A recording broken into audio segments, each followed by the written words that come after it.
So after 4 officers, my first enlisted man. So, my name is Brad Moffitt. I am originally from St. Louis, Missouri. Really have no ties here to Boston, except I lived in North Reading when I was a small child for a couple of years. And then before 9/11, my folks moved to St. Louis. So I had a full ride scholarship to college from high school, and I was two and a half weeks away from going to college up in Chicago.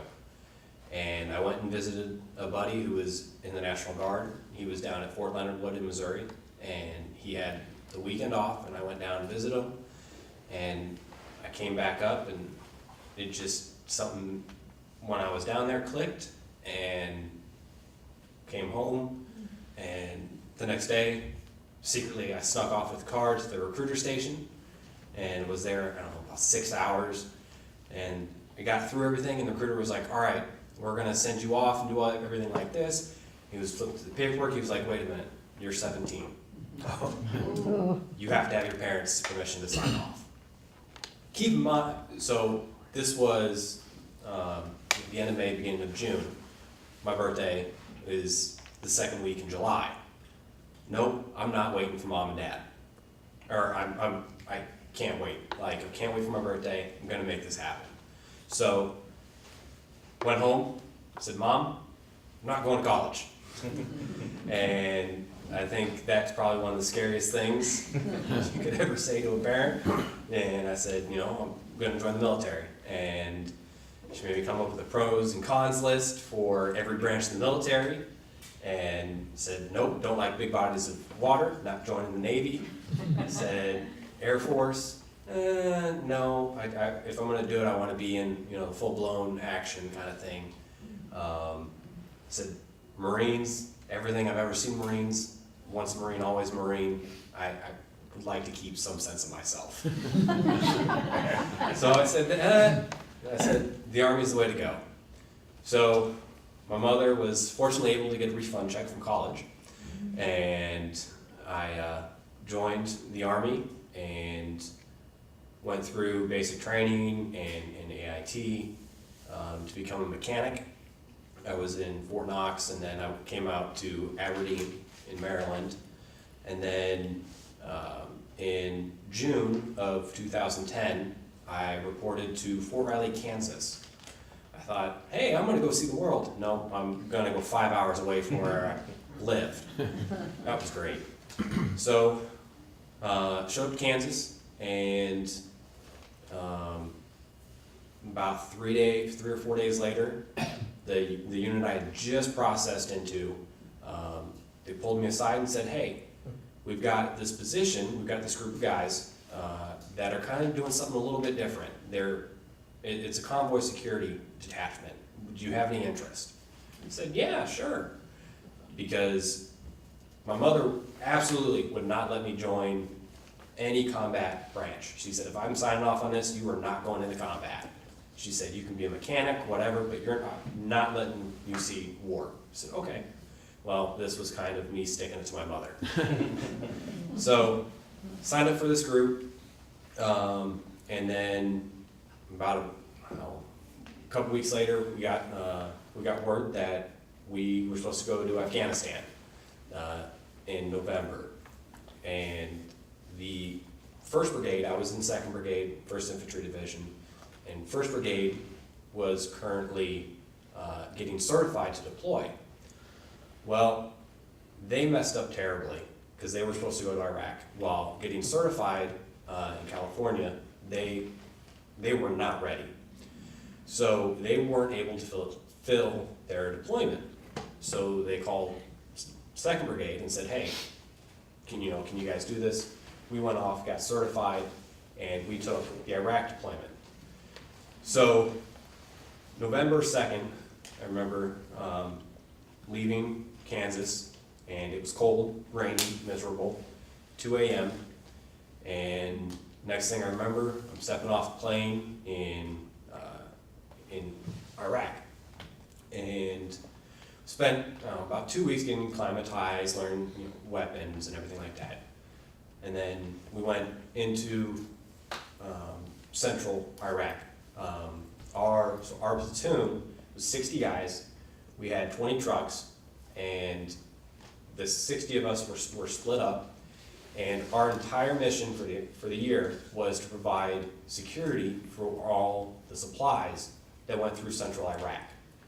And about 365 days I was there, I was on the road for just over 230 of those days, driving through the lovely scenery of Iraq. But probably one of the biggest sticking moments, and put the whole military into, I guess, perspective and in the conflict, was December 17th at 1:42 a.m. Driving down a road, and I had an IED go off about 8 feet from my head. Don't remember any of it, and I've had guys over the years tell me about it, and there must have been an angel that night. Survived, and we went through the whole process. We sat on the side of the road, and eventually we pushed on, carried on the mission, and we got to the base, and after I got medically cleared, I remember at this point getting into a trailer and calling my mom, and she told me this a couple weeks ago, that I told her, I said, Mom, I said, the war just got real. And keep in mind, my mother, my entire family does a coffee, a Christmas coffee, and I so happened to call in the middle of this, when there's friends and family back home in this farming community. And my mother didn't take it well, and but we got through it. And subsequently, we just had an affinity for getting blown up. The entire time I was there, I got blown up 5 times. And we don't know how it happened. We got nicknamed the Bomb Bunnies. we kept attracting it. But I came home from Iraq, and I was in a dark place. There was no level of coping, and I just started drinking, going out with friends. It was a really bad time. And then I moved off post with a bunch of buddies. We got a house. I was like, this is gonna be great. We're gonna party, forget about Iraq. And a buddy of mine that was living at the house, we went out to IHOP one night. The girl he was dating, he proposed to her right there in IHOP, and we were a classy group. And she kind of started, hey, you guys can't be drinking every night, doing everything. So kind of brought me back. Then my wife, at the time, we weren't talking. So I've known my wife since middle school. We've dated on and off, years, and talked. And shortly after Iraq, she came in to the fold, and then I think we had started talking about 5 months, and I proposed to her. I proposed to her right before I left to go get certified to deploy again in 2013. So towards the end of 2012, I proposed to my wife, and then I came back in end of February, from getting certified for deployment, and wife made the decision, hey, we're gonna go get married, and we went and did a courthouse marriage in Kansas City, and then middle of June, I was off to Djibouti, Africa, and we sat this little compound. We like to joke that it was the most well-known secretive base ever. The base has the highest population of the rank of colonels there. When we were there, there was 53 colonels running around on the base. What they were doing, none of us could figure out. But I mean, every agency was there, and it was kind of the hub for a lot of the operations that go on in Africa and you know, some of the other countries in the Middle East. Did a 6-month deployment there, came back, enjoyed a little bit of vacation time and whatnot, and then in 2015, 2015 deployed again to Kuwait. And this is, the entire time this has been with the same unit, haven't changed. The thought of, hey, I'm gonna jump around and move everywhere, no. Stayed in Kansas, stayed with the same unit, seen the same people. So, but I got moved to a desk job and did a desk job in Kuwait.